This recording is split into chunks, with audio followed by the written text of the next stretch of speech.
Hi ಎಲ್ರಿಗೂ ನಮಸ್ಕಾರ and welcome back to Coastal Spoon by 2. ಇವತ್ತು ನಮ್ಮ ಮನೆಯಲ್ಲಿ ನೇರ್ವೆಲೆ ಅನ್ನೋ ಸೊಪ್ಪನ್ನು ಯೂಸ್ ಮಾಡಿ ಒಂದು ದೋಸೆ ಮಾಡ್ತಾ ಇದ್ದೇವೆ. ನಾನು ನಂದು ಕ್ಲಾಸ್ಮೇಟ್ದು ಮನೆಗೆ ಬಂದಿದ್ದೇನೆ ಈ ಎಲೆ ತೊಗೊಂಡೋಗ್ಲಿಕ್ಕೆ. ಇದಕ್ಕೆ ನೇರ್ವೆಲೆ ಅಂತ ಹೇಳ್ತಾರಂತೆ. ಇದರಿಂದ ದೋಸೆ ಮಾಡ್ತಾರಂತೆ. ಒಳ್ಳೆ ಪರಿಮಳ ಕೊಡ್ತದೆ ಮತ್ತು ಹೆಲ್ತ್ ಕೂಡ. ಇದು ಹೆಲ್ದಿನ ಏನು ಹಾಗೆ ಹೇಳಿದರು, ನನಗೆ ಗೊತ್ತಾಗಲಿಲ್ಲ. ಇದು ಮಾತ್ರ ಒಳ್ಳೆ ಪರಿಮಳ ಇರ್ತದೆ ದೋಸೆ ಮಾಡಿದರೆ. ಸೊ ಈ ಎಲೆನ ತೊಗೊಂಡೋಗ್ಲಿಕ್ಕೆ ನಾವು ಬಂದಿರೋದು. ಅಲ್ಲಿ ಕೂಡ ಉಂಟು ಸ್ವಲ್ಪ.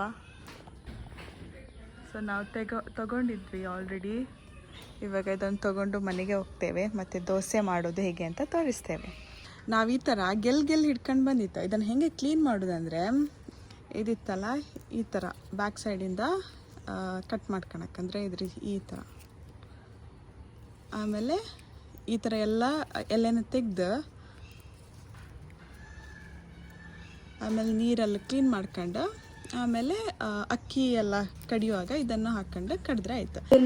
ನಮ್ಮ ಸೈಡಲ್ಲಿ ನೆರವಳಿ ಸೊಪ್ಪು ಅಂಬೋದಕ್ಕೆ ನೆರವಳಿ ದೋಸೆ ಮಾಡ್ತಾರೆ ನಾವು. ಈ ಮಳೆಗಾಲದಲ್ಲಿ ಇದು ದೋಸೆ ಮಾಡ್ರೆ ಬಾಣಂತಿಗೆ ಮೈಕೈ ನೋವು, ಸೊಂಟ ನೋವು ಎಲ್ಲ ಗುಣ ಆಗುತ್ತಂದ್ರೆ ಇದೊಂದು ಆಯುರ್ವೇದಿಕ್ ದೋಸೆ ಇದು.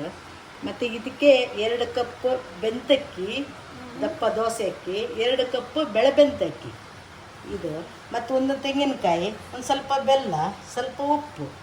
ಇದಕ್ಕೆ ನಿಮಗೆ ಉಬ್ಬಲಿಕ್ಕೆ ಒಂದು 4-5 ಗಂಟೆ ಕಡ್ದಿಡಬೇಕು. ಅದು ಉಬ್ಬು ಬರ್ಬೇಕಾದ್ರೆ ಸ್ವಲ್ಪ ಅವಲಕ್ಕಿ ಹಾಕಬೇಕು. ಅವಲಕ್ಕಿ ಹಾಕಿದ್ರೆ ಸ್ವಲ್ಪ ಸ್ಮೂತಾಗಿ ಹೊಟ್ಟೆ ಬೀಳುತ್ತೆ ದೋಸೆ. ಹೊಟ್ಟೆ ಬಿದ್ದರೇ ಚೆಂದ. ಅರ್ಥ ಆಯ್ತಾ? ಅದಕ್ಕೆ ಇವಾಗ ನಾವು ಇದಕ್ಕೆ ಬೇಗ ಉಬ್ಲಿಕ್ಕೆ, ನಮಗೆ ಸಂಜೆ ಮಾಡಲಿಕ್ಕೆ ಹಾಗೆ ಬೇಗ ಉಬ್ಲಿಕ್ಕೆ ನಾವಿದಕ್ಕೆ ಸ್ವಲ್ಪ ಅವಲಕ್ಕಿ ಕೂಡ ಹಾಕಿ, ಇಲ್ಲಾಂದರೆ ನೀವು ಈಸ್ಟ್ ಹಾಕ್ಬೋದು. ಇದು ಡಿಪೆಂಡ್ಸ್, ನಿಮಗೆ ಇಷ್ಟ ಆಗುವಾಗೆ ನೀವು ಮಾಡ್ಕೊಳ್ಳಿ ಆಯಿತಾ. ಸೊ ಇಲ್ಲಿ ನೋಡಿ, ನಮ್ಮದು ಬ್ಯಾಟರ್ ರೆಡಿ ಆಗಿದೆ. ಕಲರ್ ಕೂಡ ಸ್ವಲ್ಪ ಗ್ರೀನಿಶ್ ಆಗಿ ಕಾಣ್ತದಲ್ಲ ಸೊಪ್ಪು ಹಾಕಿದ್ದಕ್ಕೆ. ಸೊ ಇದಿವಾಗ ನಾವು ಉಬ್ಲಿಕ್ಕೆ ಒಂದು 5 ಗಂಟೆ ಇಡಬೇಕು ಆಯಿತಾ. 5 hours ಹಾಗೆ ಇಟ್ಟರೆ ಇದು ಉಬ್ಬಿದ ಮೇಲೆ ನಾವು ಸಂಜೆಗೆ ದೋಸೆ ಮಾಡ್ತೇವೆ. ಅದನ್ನು ಆಮೇಲೆ ತೋರಿಸ್ತೇನೆ. ನಾವು ಕಡೆದಿಟ್ಟ ದೋಸೆಗೆ ಹಿಟ್ಟು ಉಂಟಲ್ಲ, ಒಳ್ಳೆ ಉಬ್ಬಿ ಮೇಲೆ ತನಕ ಬಂದಿದೆ. ಇವಾಗ ನಮ್ಮದು ದೋಸೆ ಮಾಡಲಿಕ್ಕೆ ನಾವು ರೆಡಿ. ನಮ್ಮದು ತುಪ್ಪ ಇಲ್ಲಿ ರೆಡಿ ಆಗ್ತಾ ಇದೆ. ಸೊ ತುಪ್ಪ ಹಾಕಿ ಒಳ್ಳೆ ದೋಸೆ ಮಾಡುವ. ನೋಡಿ ನಮ್ಮ ದೋಸೆ ಹೇಗೆ ಬಂದಿದೆ ಅಂತ, ಚೆಂದ ಕಾಣ್ತದಲ್ಲ. ಇಷ್ಟೇ, ದೋಸೆ ಮುಗೀತು. ಇದನ್ನು ಇವಾಗ ನಾವು ತೆಗೆದು ಸ್ವಲ್ಪ ಘೀ ಹಾಕ್ಕೊಂಡು ತಿಂದರೆ ಬಿಸಿ ಬಿಸಿಯಾಗಿ ತಿನ್ನಬೇಕು. ಮತ್ತು ಅದು ಎಂತ ಸೊಪ್ಪು ಉಂಟಲ್ಲ, ಅದು ತುಂಬ ಪರಿಮಳ ಆಯಿತಾ. ಸೊಪ್ಪಿನ ಪರಿಮಳಕ್ಕೆ ಎಲ್ಲ ಫಿದಾಗಬೇಕು, ಹಾಗೆ ಉಂಟು. ಇಷ್ಟೇ ನಮ್ಮದು ದೋಸೆದು ಇದು ವಿಡಿಯೋ. ನಾನು ಅಂದ್ಕೊಳ್ತೇನೆ ನಿಮಗೆ ಈ ದೋಸೆ ವಿಡಿಯೋ ಇಷ್ಟ ಆಗಿರ್ತದೆ ಅಂತ.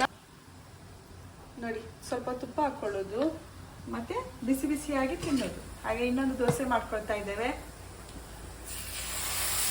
ನಿಮಗೆ ಈ ದೋಸೆದು ವಿಡಿಯೋ ಇಷ್ಟ ಆದಲ್ಲಿ ಲೈಕ್, ಶೇರ್, ಕಮೆಂಟ್ ಮತ್ತು ಸಬ್ಸ್ಕ್ರೈಬ್ ಮಾಡಿ ನನಗೆ ಸಪೋರ್ಟ್ ಮಾಡಲಿಕ್ಕೆ ಮರಿಬೇಡಿ. ಹಾಗಾದರೆ ನೆಕ್ಸ್ಟ್ ವಿಡಿಯೋದಲ್ಲಿ ಸಿಗುವ. ಅಲ್ಲಿವರೆಗೂ ಬಾಯ್.